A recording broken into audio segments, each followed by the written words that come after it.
From the Free Press, this is Honestly, and I'm Barry Weiss. 14 years ago, Amy Chua published a book called Battle Hymn of the Tiger Mother. It was received less like a book and more like a nuclear bomb. Here are some headlines from the time, and many of these outlets have actually gone back and changed their headlines because of how right you have been. But the ones that are still standing: why I will never be a tiger mom, why Amy Chua is wrong about parenting, Amy Chua's recipe for disaster, and on it went. And then just as the publicity for this first book began to die down, Amy decided to publish a book called The Triple Package about why some ethnic groups succeed, subtext being why others do not, and you can imagine what the reaction was. She was racist, she was bigoted, she was some kind of ethnic chauvinist. Then she came out in support of Brett Kavanaugh's court nomination in an op-ed in the Wall Street Journal. Now, crucially, this is before he was accused by Christine Blasey Ford. Still, people accused you of misogyny and grooming, and you were almost forced out of Yale.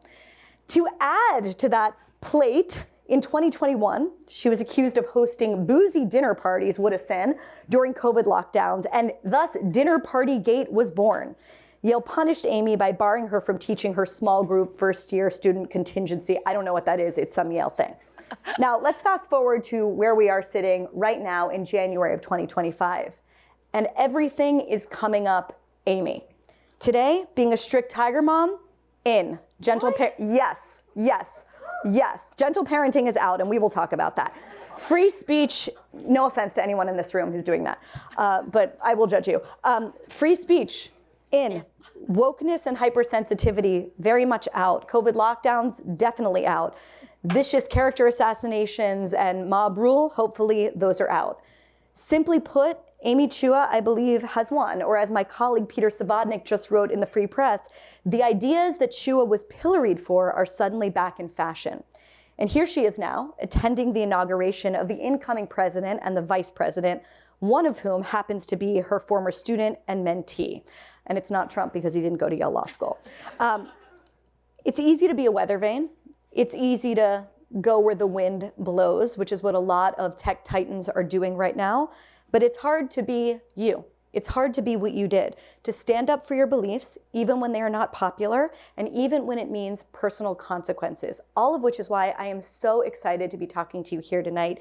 Amy Chua, welcome to Honestly. Thank you so much, Barry. It's the nicest thing anyone's ever said. Jed, take note. So what does it feel like to win? And do you feel like you've won? Not exactly. Not exactly. It's very surreal. I feel incredibly happy, and I'm so happy not to be in the middle of a firestorm. I still kind of wake up every day, check my email, expecting something horrible to explode. So, yeah, I don't exactly feel, it's fun to have you phrase it that way, but I still feel like I have a little bit of a target on my back, honestly. Okay, so let's talk about that, because I'm scared to go back to Yale after this event. After this? No, not with my students, but I just don't know what's gonna happen, you know. What do you fear might happen? I'm pretty comfortable that the students are going to be, I love my students, I love teaching, but I try not to talk about politics, and here I am at the inauguration, and many people at Yale feel extremely strongly about that. And my colleagues, I haven't talked to them at all, and so I don't know. I think it's the reason I don't feel vindicated like one is because I teach in an atmosphere where I love my job. I really love teaching, and I love mentoring especially, but it's not my community. It's not my community. I could not talk like this there with almost anybody, maybe 8 people of my colleagues. So in other words, you're at a university which is supposed to have a singular mission, which is the pursuit of truth. And you're at one of the most elite universities in America, and you still feel in 2025 like you can't be free. It's not that I can't be free. I definitely teach. I think things are getting better. I don't want to sound, I have even classes. I have a lot of students in this room tonight, and classes, the atmosphere is way better than it was every year. It's getting a lot better. I never used to have to do this before. When JD was my student, we would have these feisty debates, left versus right, and it was kind of fun to have these big debates, and then afterwards people would go out for a beer. Starting about 8 years ago, that just all stopped. People were afraid to say things. And then I devised a new technique to continue the debates. I said, you can write me your genuine views and I will read them anonymously. And it's like a second best solution, but it actually led to, it was a good debate, or not a debate, but I would read these things. You would see people nod and some people would talk. But this past semester, I assigned a provocative piece on critical race theory. And in the past, if you're a Caucasian person, you have something critical to say, you would never say, you would never say it. But people wrote me this in their reaction papers, and I said, I'd love to read this. This is such a good point. Should I read it anonymously? And they were like, no, I'd love to say it. And that's been a real change, just really literally in the last 6 months. People are more, I just think things are getting better. So there's among the students. Big cultural debate happening right now. Wokeness has receded. Wokeness is over. You feel, I don't know if it's over, but you definitely feel that it's a little bit passé, and more people are braver and eye roll about a lot of things. It's not all just negative, Barry. Part of it is like, virtue signaling is out. Definitely, some of this wokeness is out. But honestly, I have many students who are just very sincere, fantastic progressives. They may have been privileged, may not, but they want to do good things for the world. And I think that for a lot of them, it's been a realization. You saw the thing about the naming, standing, so this is the land of the Native American. There's a piece saying, this is not helping, or I've had a lot of students start to think that this cultural appropriation thing, making a big stink that somebody's wearing a sombrero, that this is not meaningful. So I think there's a substantive basis too. That's not just all these stupid people. It's like a lot. This is especially with the election. Like I think for a lot of Democrats, it's very eye-opening. Oh my God, to lose the working class and a lot of minorities. I think a lot of people are just revisiting a lot of ideas. I think from the outside looking in, and Peter's piece really captured that, it looks like you've been vindicated. But what I'm hearing from you, and I know from talking to you privately, I don't want to be too dramatic about it, but there are wounds that come from being pilloried and being outcast and having people say really rough things about you. Yeah, we've both been through it. Yeah, and you're saying right now, even as from the outside perspective, it looks like the tides have turned. You're saying, I still feel like there's a target on my back. Can you just talk, personally in front of a room of people, how beginning with your book, and then with the other book, and then with the Kavanaugh, and then with the dinner, how did that change you as a person? Well, it started even before the Tiger Mom book, actually. The first book I published called World on Fire, How Exporting Free Market Democracy Breeds Ethnic Hatred and Global Instability. That was... what a subtitle. I know. It was 2011, and I got really lucky. It was lucky in a sad way. It was a foreign policy book, and it happened right after 9/11, and it was published actually just right around then. And suddenly everybody was interested in this little topic I was writing about.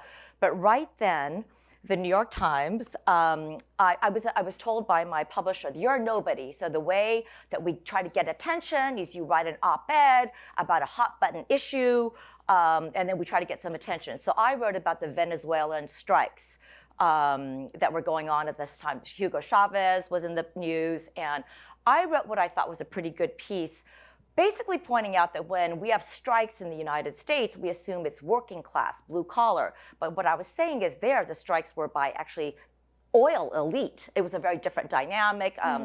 But I got sucked into this big media, they came after me. They came after me because I was saying, look, Chavez, as horrible as he is, he was democratically elected.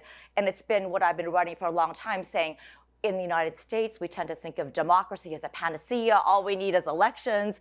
And early on, this is 2000, I was saying, in a lot of countries that are not like the United States, democracy or democratic elections can lead to ethno-nationalism, populism. A lot of what we're seeing in the United States. Hamas was elected in Gaza. Yes, and it also, things in the United States. But they, believe it or not, it was controversial at that time to say that Hugo Chavez was democratically elected. They wanted to say that it was a coup. There's no way this could be democracy. And that was my first firestorm. That was my first firestorm in 2001. So to answer your question, I want to psychoanalyze myself. I don't try to create a firestorm. It just seems like everything I do leads to one. And so so I got over that one, and then the Tiger Mom was the next thing. So I think I'm just really used to thinking, wow, everything's great now, this is so fun, and then checking my email and just a nightmare, and then seeing the headlines. It just keeps happening. But you don't think, psychoanalyzing yourself a little bit more, do you not think that there's something about you, even if you're not thinking consciously to yourself, I want to create the next fire, but that you have maybe a higher level of comfort with either being disliked or being disagreeable than a lot of other people, and maybe than a lot of other women? I'm actually oversensitive. I get really, really depressed. I think I'm a very confusing person. Like some people like to be bad boys and they get out there, when I get attacked, I go through a cycle, right? First, I feel incredibly depressed. I just want to jump out a window. Why did I do this again? Crawl, and then about 2 days later, I start to get mad.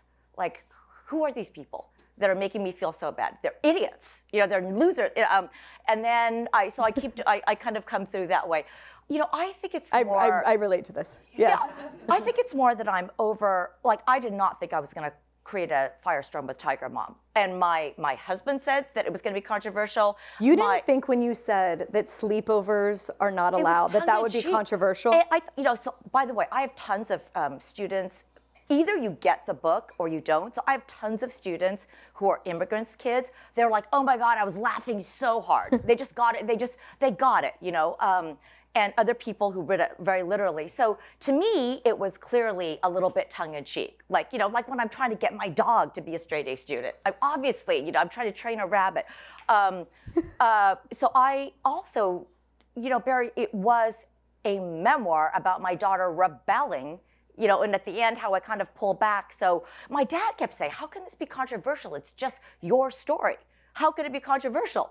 Part of it was the Wall Street Journal slapping on the headline, why Chinese mothers are superior. But no, you're right. It was a great headline. It was the most, I was at the Journal at the time, and I think it was the most read story of that entire year.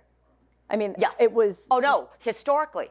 It was up historically, it was the most read. It was only recently. What was it unseated by? Do you know? Something not that great. Really? Do you know what it was? I can't, somebody told me, I can't remember. Okay, so. Not memorable. I do think that there's something about you, and I'm interested in this quality in general. Some might call it courage, others might call it obstinate or bullheadedness or stubborn. When the mob comes and sort of puts, or let's just even say, when peer pressure is sort of brought to bear on you, there's something inside of you that seems to be capable of resisting that. And, that came out really powerfully in 2018 when your colleagues at Yale asked you to sign an open letter against Brett Kavanaugh, who had been a darling at Yale Law up to that moment, and you said no. Did you have to even consider the no? Did you think about saying yes? No, but for me, that's not, I don't think I act on, it wasn't a matter of principle or it's just, well, maybe it is principle. Well, it's a principle of loyalty at the very least. I don't turn on my friends. Yeah, I just don't turn on my friends. It would never occur to me. I would never turn on any member of my family, and it never even occurred to me. I don't know. I didn't feel very brave at the time. I just said no and closed the door. I was like. Let's just look back on that episode for a minute. Just a few days ago, a New York Times reporter, David Einrich, said of covering the Kavanaugh story that he would, quote, probably do certain things differently next time. Did you see that? Yeah, I did. What do you think he meant by that? Or what should he mean by that is maybe the better question. I believe it or not, I can sympathize with the other side. I think people were so horrified. Most of my colleagues feel very strongly about choice. And they just felt like we can't let this person get on the Supreme Court. So it was anything, you're helping a heroic cause. Like if you imagined it was really a Hitler, right? Then anything to prevent this. And I think you just get blind. I think what he was saying is that he just, I think he was saying that he wasn't considering that guy's feelings. Didn't he had mental health problems afterwards. It was really brutal on him. I think that was similar to what happened to me. It was just like anything to get me to turn. And yeah, there are a lot of, it was really bad for my family, went on for a lot, it lasted for 5 years. I mean, just, I know. Yeah. You say that all of this started 8 years ago. Would you agree that the summer of 2020, or rather like the 2020 COVID BLM era, was when the water was the hottest? Yes. Oh, COVID just added a whole other layer of toxicity to it. I mean, first of all, our students weren't able to interact with each other, so it's by Zoom. And then we really got to our low point was around then. Again, I have students in this room. It was like Stasi. There was anonymous reporting, you know, for COVID. About you? No. This, for once, it's not about me. This, for example, just for students, COVID mask violations. It was if you see somebody that has a COVID mask violation, you can report it anonymously to these 2 DEI people, and get this. This sounds fun. But get this: the maximum penalty, you know, and those are the judges. There's nothing else, right? Was expulsion. So, and then what I saw is it ended up being Mean Girls. Like somebody was mad at somebody. It just got completely out of control. No due process. It was crazy. You told our reporter Peter Savantnik that this was a time where you were, quote, literally afraid to walk down the halls of the law school. You were filled with dread and paranoia. At one point, you guys even put your house in New Haven on the market. But in the end, you said, no, I will not be pushed out over my dead body. Why? Well, it was actually, you know what? Maybe you're right. I think I am kind of stubborn and perverse. Duh, Amy, sorry, yes. What happened here was first of all, I was advised not to take any interviews. They're like, these are all going to be hit jobs. So yeah, I guess I am. I was like, no, I'm going to do it. I thought I could. I knew they would still be hit jobs, but I thought they could be slightly better hit jobs.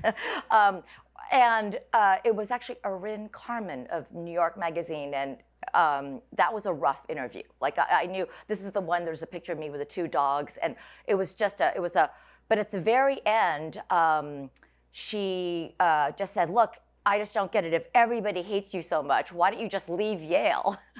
And that had the opposite effect on me. You know, I just like this thing went off in my head, and I was like, never. Never, and I'm not going to be pushed out. And I think I said, I was like, at that point, I was like, you're going to have to drag me out of here dead. So, yeah, I do. There's a mechanism. So on the principle of I will not be pushed out, I 100% am with you. But I guess I want to challenge why it's so important to save what to many people seem like, if not a dead institution, a dying institution that is not worth saving. In other words, maybe your efforts or the efforts of people that seem to have a ceaseless amount of energy as you do should be spent not trying to like shore up something or frankly even be a fig leaf for something that has so much bad in it, but throw your energy into building something new. What do you say to those people? Why is Yale worth saving in and of itself? Yeah, so first of all, I just love your institution. I think about it all the time, and I get it, and I feel that way. It's not so much the institution as, and this is going to sound so hokey, especially with these, I've just described students anonymously reporting and all this stuff, but there is a vast number of students there that are just incredibly interesting, much brilliant, fascinating, the J.D. Vances, right? But also the Nabiya Sayed and all the people in this room, and that I didn't want to give up. I have formed really, really good relationships, and they give me ideas for writing. So I think that is still there. This is a good question. In the grand debate between sort of institutionalism and building new things, in the debate between sort of the reformists who are like, let's fix it, we can fix it, and I guess you'd call them the radicals who are saying it's not worth it. We can build something new and better. I think you're young and you're a builder. That's where you are. For me, I think I don't think I'm actually. I shouldn't have really been a lawyer. What should you have been? Well, I love psychology. But I think I should have been a talent scout. I think I'm really good at finding and I'm excited by it. I love meeting people that just want to drop out. They want to drop out. They hate the institution. They came in confident, and now they feel like they hate themselves. And so this, in a way, support for you, right? What kind of institution is this that creates this? But I like to go at that level, not the whole. I just feel like, no, I talking to you for 10 seconds, I can tell exactly what your comparative advantage is. So what do you look for as a talent scout? I don't look for a thing. I can just see what each person's thing is. So let's talk about one of the early talents you spotted, and that's, of course, J.D. Vance. You've mentioned a few times in this conversation. What was your first impression of him? What was his comparative advantage? That is so hard because I have some students here who reminded me. I mean, we can go through and rate each of you after this. Yeah, Tian was his classmate, and apparently early on at a party that I threw, I said something like, "You're going to be president of the United States," or "You're going to be," and then at his book party, my husband and I, we definitely said that. This is after Hillbilly Elegy. It's hard to say what it was. We definitely clicked. So another thing, it's not that I look for it, but I mentor a lot of outsiders. And there are an infinite number of ways to be an outsider, right? It's not just being a person of color or immigrant. I mean, JD was definitely an outsider. What did you immediately notice? First impression? I remember him being in my office. I don't think he remembers this. We were talking about something, and he said, "Why are you so nice to me?"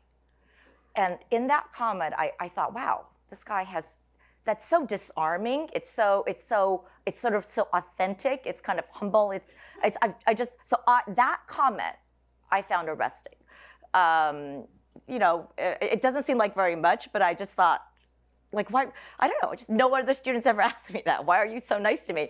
It made me. And then I later realized it's part of his background. A lot of people weren't nice to him. His mom and dad. I mean, he had no whatever. So I think I do like people with big dreams. I mean, you could call it ambition. I do like people who are just want to go for it. I think. Vance once told you that you reminded him of his own grandmother. Why is that? Well, what did he mean? The origin story, this is actually amazing, the overlap between Hillbilly Elegy and Tiger Mom. It's kind of incredible. I told Peter this, but exams were January of 2011, the final exams, okay, and Wall Street Journal story breaks January 8th, 2011. My book comes out January 11th, 2011. I went from being a mild-mannered, well-liked, nobody, to suddenly being in the middle of this global firestorm. So around January 13, when I was still teaching and had to monitor this final exam, I'm sitting by myself in Seattle. Again, I had bodyguards, death threats then. And I get an email from J.D. Vance. The first one's asking some boring contracts question. If subcontractor A builds a house, and, so I answered it. And then about 3 hours later, I think after a beer or two, he emailed and he said, I have to confess, I should be studying, but I'm just so curious about this controversy. I went to the Yale bookstore, Barnes and Nobles, and he had no money. So he read the whole thing there. And he said, I just don't get it. Why is this controversial? And he said, at least you tried. And then he wrote, he's like, I feel a little bit bad that I might not have been totally forthcoming about my own background. It's actually a little bit more complicated. And then in that email, he also said, your girls are lucky. You remind me of Mayma. And, I'd never heard of Mayma. So then he attaches this 10-page thing that is, here's my story, right? And literally, those first 10 pages are the beginning of Hillbilly Elegy, still. I mean, they're almost like the exact same words. I think it starts like, hi, my name is J.D. Vance. And so I read those. You read these in a Seattle hotel? In a Seattle hotel, and I wrote right back, and I just said, you have to write your own book. And he started writing it for me that semester as a paper for the class, and we did it over 3 years. So you saw it immediately when you read the pages. Do you remember? Immediately. The other person that you have mentored that has come to power in the new DC is Vivek. What was he like? What was your initial impression of him? Vivek was a student at the same time, but I never taught him. Okay. So I mentored him actually a little bit later, much later actually. But I did help him with this book. He Woke Inc. I remember I had 10 minutes. I was going to a dinner. I said, I have 10 minutes. And he said, I've been really successful in this, but I'm really worried about the direction of the country. I want to move into the public service. And to do that, I want to write a book. I'm thinking of a memoir. And I remember I am a very straight shooter. I just said, because he said, because JD, and I just said, Vivek, I don't know how to put this, but I just think a story about being the son of immigrants, and a debate champion and, tennis champ is just not going to be as heartrending as growing up, the son of a heroin addict in Appalachia. And he is so fast learner, right? I mean, So he made up his whole new background story. No, woking is something very different. I just told him. Well, how did he respond when you said that? He's a great listener. He sent us a couple of drafts, and I have a lot of students here. I can be very tough. I'm very, very honest. Like I told JD in his draft, at one point I was like, this grand theory stuff is just not working. Just delete that part, all 70 pages, go back to the memoir part, And with Vivek, he had lots of ideas, and I just was saying that the memoir part wasn't going to be the subject of a movie. Okay, Speaking of debate champions and Vivek, he recently got in trouble, as everyone here knows, but just to rehash it for a second, he had this long Twitter thread. He tweets a lot, as everyone seems to now, and he's sort of gone silent since then. But this Twitter thread was tied to the issue of H-1B visas, for high-skilled immigrants, but it was a more broad critique of American culture. He was sort of commenting on our gestalt. And here's what he said. Our American culture has venerated mediocrity over excellence for way too long, at least since the 90s and likely longer. That doesn't start in college, it starts young. Here's where we could psychoanalyze him. A culture that celebrates the prom queen over the math Olympiad champ or the jock over the valedictorian will not produce the best engineers. A culture that venerates Corey from Boy Meets World or Zack and Slater over Screech and Saved by the Bell, I promise I'm almost done, or will not produce the best engineers. Now, this got a ton of backlash.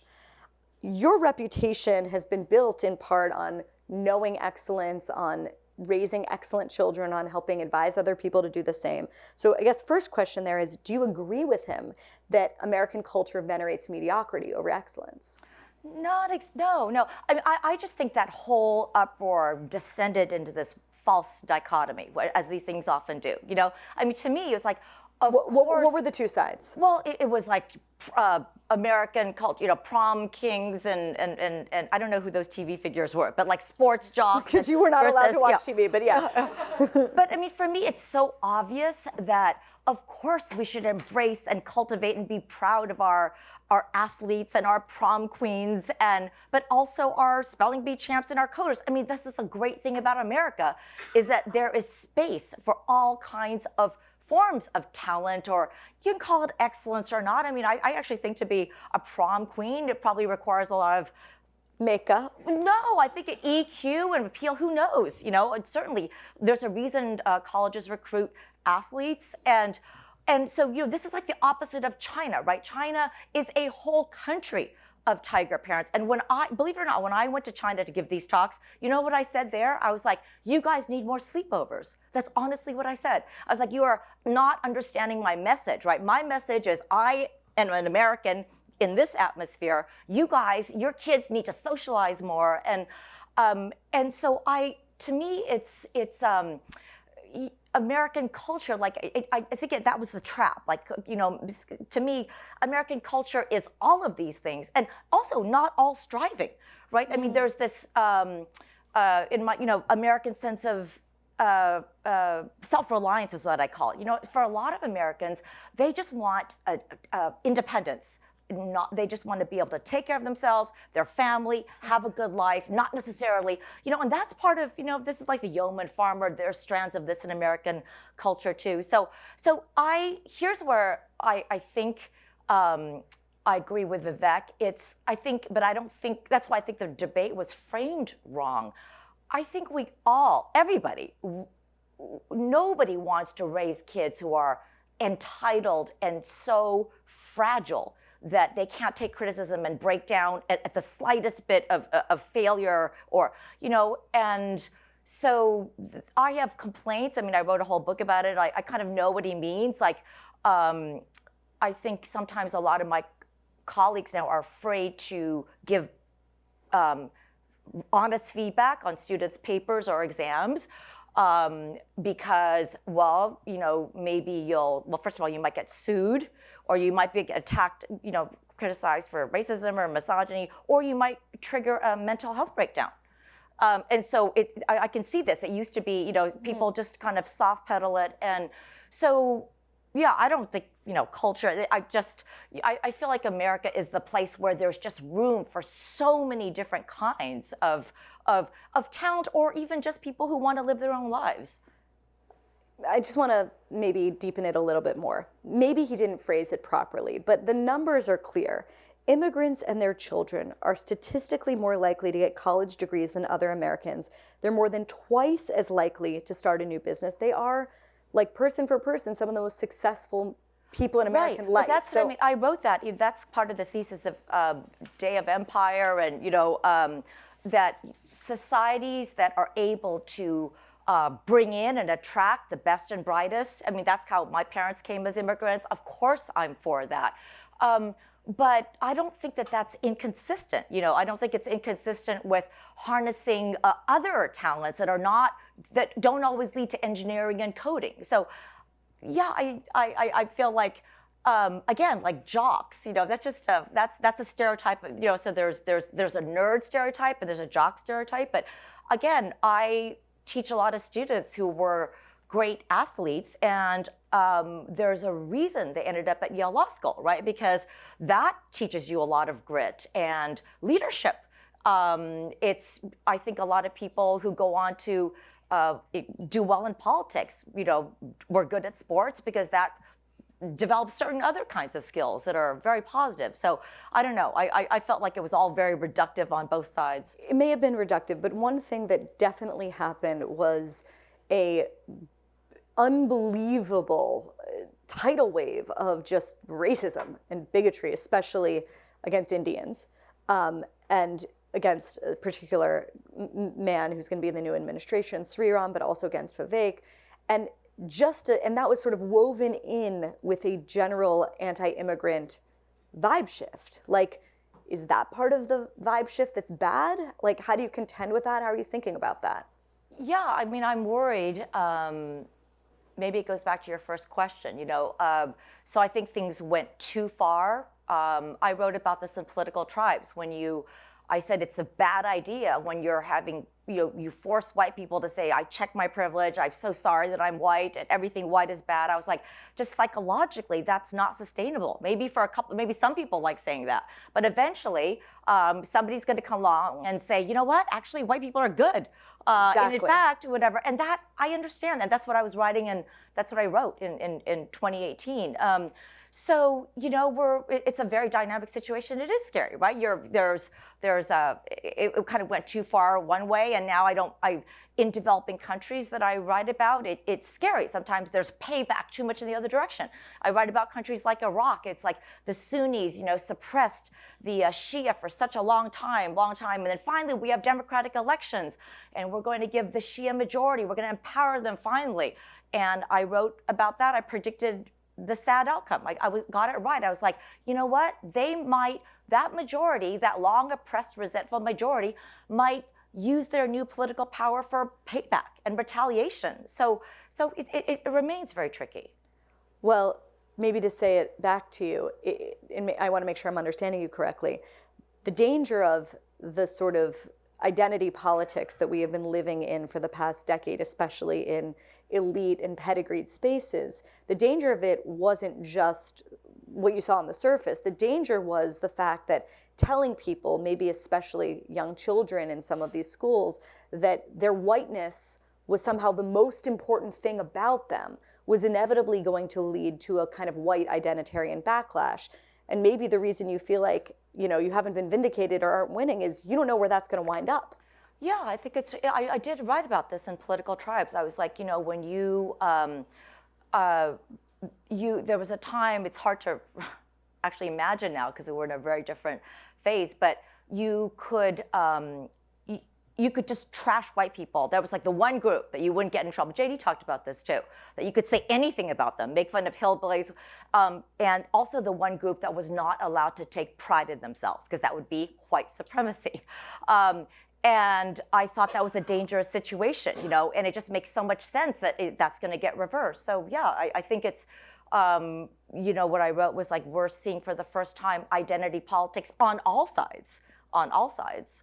Okay, let's talk more broadly sort of about the vibe shift, and maybe let's start with Asian Americans, many of whom voted for Trump and shifted to the Republicans for the first time. How do you understand that? We were talking about that in the green room. You said to me, I knew you were confident that Trump was going to win, and one of the groups you were looking toward, and one of the data points you had is just the way that Asian Americans were going right. Explain why they did. Right. Well, first of all, I am not a political analyst. I mean, you have all these people here. This is not what I've been doing for the last couple of years. But you sense cultural shifts, yeah. And not only do you sense them and ride the waves, you often create them. So you don't need to be a political expert to... So I think a lot of stuff changes when it really affects, not just, okay, for working class people, it's like, can you afford groceries, et cetera. But for people not so... you know, maybe even more privileged people, it's when it affects your kids, when it affects your children, right? So I think a lot of people, all my friends, they were always progressive. All my friends are progressive, you know, in favor of affirmative action. We're in favor of all these things. I mean, you know, that's what, when we were in school, everybody was. And then your kids start applying to college, and then the slots are not there. And they're all going, they see where the slots are going, and that affects people. People respond to their children. And this is not just Asian Americans. A lot of my very liberal friends in Westport and whatever, their kids are applying to college and they start to feel a sense of unfairness. And this is just one little piece of it. But I think, you know, when at a certain point, so many things like, you know, just very performative things like calling out this or all the changing, the vocabulary, coastal elites, it's the vocabulary for what is okay to say, you know, keeps changing. And it's actually just so exclusive and so elitist in the name of kind of egalitarianism. You know, my youngest sister has Down syndrome, and, you know, when we were little, you know, not good, I guess we said retarded, but then it was handicapped, and now I think it's something else. So those things I think start to seem meaningless, right? Like we just keep changing the words a little bit and you're not helping anybody. So I just think that a lot of this election, I actually think it's going to be a great wake-up call. I think it's going to do great things to the Democratic Party, and, you know, really rejuvenate it. And just it's not me. Everybody's saying it. Like, it's the things that matter to people on a daily basis. For some people, it's, can you afford food or gas? For other people, it's like, I want my kid to get into college. I want them to, you know, get these spots. How do you think the vibe shift is going to affect not just your life on campus, but campus generally, right? Because there's a disconnect. Everyone saw the Elise Stefanik unforgettable hearing, where that ended with two of the most, you know, storied college presidents getting kicked out of their jobs, which was quite unbelievable to come out of a hearing. But it didn't really seem to change anything in the actual culture on campus. You had just as many students sort of marching, if not in favor of Hamas, at least adjacent to that. Like, it didn't actually seem to have an impact on campus.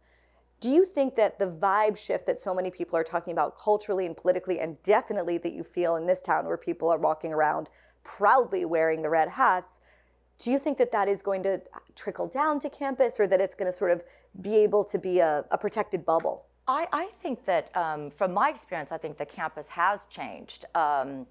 You know, I was a little bit cynical. I was like, I think it's self-interest of the administrators, people wanting to become the next president of this school, or the next dean, and after seeing what happened. But for example, many schools, and this is a good thing, they are pivoting back to the center on free speech, putting aside the complicated, you know, Hamas thing, but just free speech. So 5 years ago, you would walk into Yale Law School the first day and you would get you know, mental health training, check your privilege, DEI training, all these things. If you feel unsafe, do this. Here's the therapy dog. If you know, there's a room, puzzles and Legos. And if you feel bad, here's the person you can anonymously now, there's a whole section on you take care of your own problems, right? We're here to foster people working out their own problems. The DEI people got fired. Free speech, we're crossing divides. I mean, there's all these new programs about crossing divides. Now, they're not working very well yet. These crossing divides, I don't think a single Trump supporter is ever invited. So it's crossing divides, and it's still, but it's definitely from the leadership. I actually think leadership makes a huge difference. Just even what you say to students the first day that they get in, what is available makes a big difference. So I actually feel that even my classroom, I think other people feel this way too, that it's a little bit different. Do you think you're ever going to get an apology from Yale? No. Do you think that Nicholas and Erica Christakis are ever going to get an apology from Yale? No, nobody, no. That's not the kind of stuff they apologize for. They apologize for Native American land confiscation. And it doesn't matter to you that you'll never get that No, closure. I think bitterness and I found that I can't write, I can't do things, I just let it go. Just let it go and try something else, do something fun. I really sometimes I just get so angry and so feeling so unjust that I find like I get kind of crippled, and then I can't teach well. So I kind of block it all out. There are a lot of people that are graduating from Yale Law School who don't seem to believe in the rule of law. I know some of them. They believe in things like jury nullification, depending on the race of the person on trial. They have very, very powerful jobs, and there's an increasing number of these people. Does that worry you? Do you see that? How do you change the tide on that score? For me, what worries me is it's not that some people have those positions. People can have any positions. It's it comes back to free speech. So this is actually, I remember about 5 years ago in a big criminal law class, a student, stood up and, said, this is not my class, but I heard about this, abolish prisons, defund the police. And tons of students came to me afterwards. It was like a 100-person class, and said, this was so ridiculous. Oh my God, or whatever. And I was like, did anybody say anything? Did you say something? And they're like, no, nobody said anything. And I said, what? These are they're brave, they're vets, they served in Afghanistan. These are amazing people. Why did nobody say anything? And I was so struck. They were like, oh, it's not worth it. They were like, it's just not worth it. Like, to be canceled or whatever. And believe it or not, it has a lot to do with dating. Say more. Well, you're young, you were starting off, you want to have parties, whatever, and you're going to come out and be the person that is whatever, and so that it's not that there are these extreme views. There have always been extreme views. So I am hoping that the free speech will correct that, right? Because that the one but person how does said free that. speech correct an ideology that a person holds and then goes on to a? Well, first of all, I don't know. I believe that in that room, in this particular case, I asked people, I was like, how many people do you think agree? Given that there are 100 people in this room, one person said this, and the other 99, nobody even pushed back a little bit or said, and I think people said, oh, probably there were like 10 people in that room that actually had that position. The other, so, I think that if you can generate debate and have, and also maybe, I think it's less cool now to have some of those positions. One of the ways that my worldview has changed over the past few years has been from a really idealistic, optimistic view of human nature to, I think, a more tragic one. And one where the behavior that you're describing and that I think I've seen and I think many people in their own ways have seen it over the past few years is just this sense of, like, I was raised in a home where I believed that people wanted to do the right thing. Like, that's what my parents taught me. And if you see something, say something, and if something's going wrong, well, the obvious thing is you stand up. And instead, what I've seen a lot over the past few years is people keeping their head down and wanting to cover their own ass and not wanting to stick their head above the parapet. This is such a weird question to ask in a podcast, but what's your view of human nature? There are always going to be people who are more leaders and are braver and take more initiative. I think that you can't expect everybody to always be, like, I wouldn't expect that. You know, when I had all this stuff going on against me, I didn't feel like students should stand up and sacrifice themselves. I was like, I'm the professor, this is on me. I put myself in the public eye, I'm gonna take care of myself, and I will be their role model. You know, I can't. Did anyone surprise you in standing up for you publicly? Oh my God, all the people in this room. But that was just like, I felt so grateful. They did not need to do that. I didn't have that expectation. If I had been a student, I don't know if I would have done that, you know? So I am so great. First of all, I don't even know why I'm at Yale anyway. You know, I would like all of the stars had to be aligned for me to even get that job. So I feel actually very lucky. I feel very lucky, and yes, like you, I have been stunned at some stuff that I can't believe. People that I just can't believe people did this, and very hurt by it. But then I have been way more stunned by the positive, honestly. I don't want to keep talking about us. No, but I want to ask like 2 more questions on the law, and then I want to open it up to everyone here. Because I think that the law is the one institution in American life that at least more people trust it than they trust the CDC, or than they trust the Senate or Congress, or, you know, or the media, or any of these other things. I think a huge watershed moment was the moment when Roe was about to get overturned and the ruling was leaked. And this was alarming, not just because, you know, leaks happen, obviously, but the court, and especially the Supreme Court, is supposed to be the one untouchable institution, like the one institution in American life that's high trust, that's somehow above the fray. What did you make of that moment? I saw it differently than you, because I think the lens, I see things through political tribalism, right? Like, if you feel you are facing an enemy, and again, I think for you it would be like, imagine the Nazis, right?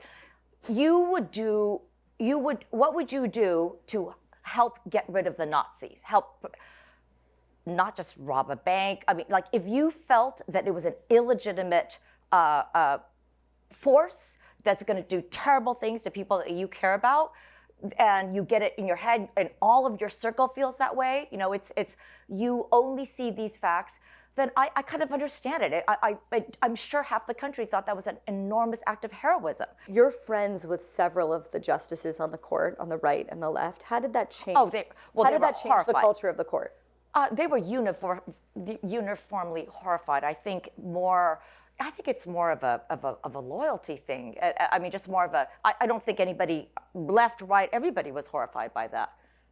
The court has obviously been, I mean, maybe the court's always been politicized, but when I was in high school or even college, the idea of showing up at the private home of a justice would seem insane to me. Now that's become normal. Is that genie ever going to be put back in the bottle? I don't know. I think it goes back to your first question, why I don't feel like, you know, I still think it's a very tricky moment. Half the country is very angry and depressed, and worried. You know, you should see the emails that I get daily just from faculty. What you know, and we tell us what they say. What kind of emails? Well, you know, how much longer are we going to have a democracy? You know, what if Trump continues on, you know, for this 10 more terms? You know? I mean, and I think, you know, we still live in the world. Now the ratings are all down, right? But I remember during COVID, it's like I'd have to try to figure out for my parents what they should have. I would have to read, you know, watch Fox News and then MSNBC to try to figure out what's going on with, you know, just 2 different worlds, 2 different sets of facts completely. And I don't think we're out of that. I actually think these are getting a little bit better because of this election, actually. I think there's going to be a lot of interesting movement on the Democratic side. Movement more to the center? Yes, and just getting rid of some of this, yeah, I think, or just at least more experimental. You know, it's strange that the Democrats are always, they're supposed to be the more youthful and experimental, and, you know, and there's just a lot of energy on the right now with the rockets. And I think there's and I think that will change very quickly. Do you think that we're ever going to go back to an age where, like, do you think Trump has just changed everything forever in terms of the way we talk to each other in public life? I don't know. I think he's a very idiosyncratic person. After him, I don't know. I mean, you know, I don't know. I think he's a very unusual figure. I'm not sure that I'm not sure what's going to happen after he's out of the picture. I mean, many years from now. Have you met him? No. Do you think you're going to meet him on Monday? I don't know. Well, you might. Depends what kind of seat they Do give you know, he tweeted out what the Tiger, at some point, when he was asked what his favorite books were, I don't even read it. This is back in 2011 or whatever, he said, Tiger Mom book. He did? Yes, it was this is before he was even running for anything. The Tiger Mom book was his favorite book? Well, he said, yeah, something, or which books are you reading? Yeah. Do you remember what the other ones were? No, I just like, what? No. Okay, amazing. Let's have drinks, because it's 9:40, and Amy has not had a drink in her hand. Thank you for coming. Thank you guys so much for coming.